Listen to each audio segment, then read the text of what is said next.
I'm a 23-year-old woman who was searching for a second-hand sofa for my new apartment.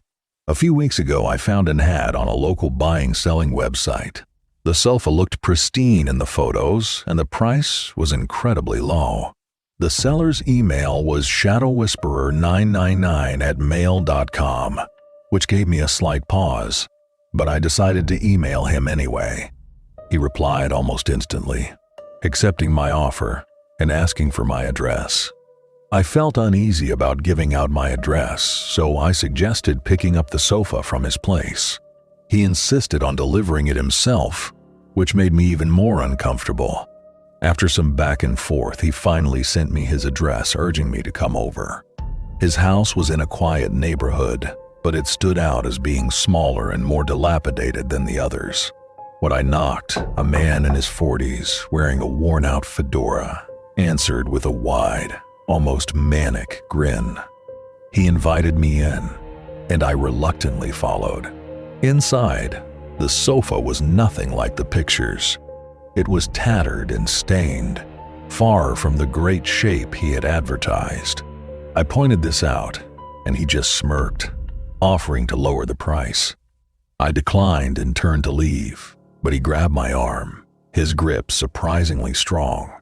"For free, if you give me something in return," he whispered, his breath hot on my neck. I yanked my arm away and rushed out to my car, heart pounding. That night, as I lay in bed, I heard footsteps on my porch and someone trying to open my front door. I called the police, and though they arrived quickly, the intruder was gone. I'm certain it was him. He must have followed me home. I haven't slept properly since, and I'm moving out as soon as I can.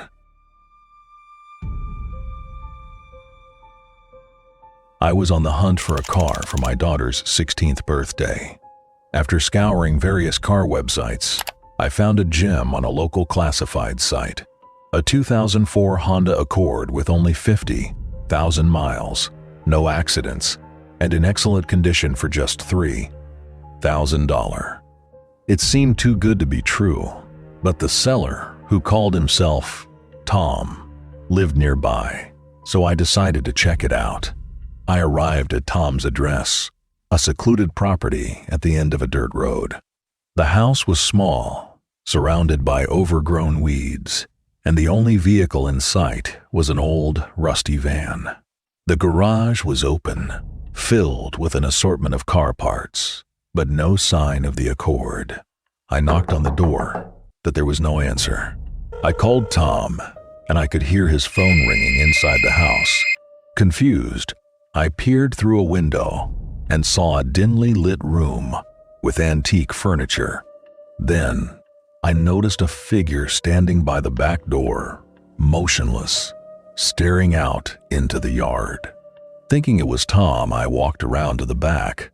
As I approached, I realized with horror that the figure was a mannequin dressed in old-fashioned clothes, its eyes seeming to follow me.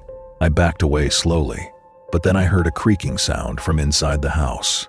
Glancing back, I saw the curtains move, and for a split second, I thought I saw a face peering out at me. I ran back to my car, heart racing, and drove off as fast as I could. Later, I learned from a neighbor that the house was infamous for its previous owner, who was rumored to have practiced taxidermy on more than just animals. I never went back, and I certainly didn't buy that car. Last year, I was looking to upgrade my old smartphone and found a great deal on a used iPhone 6 on a local marketplace app. The seller claimed it was in perfect condition and was selling it for $150 because he wanted to switch to Android.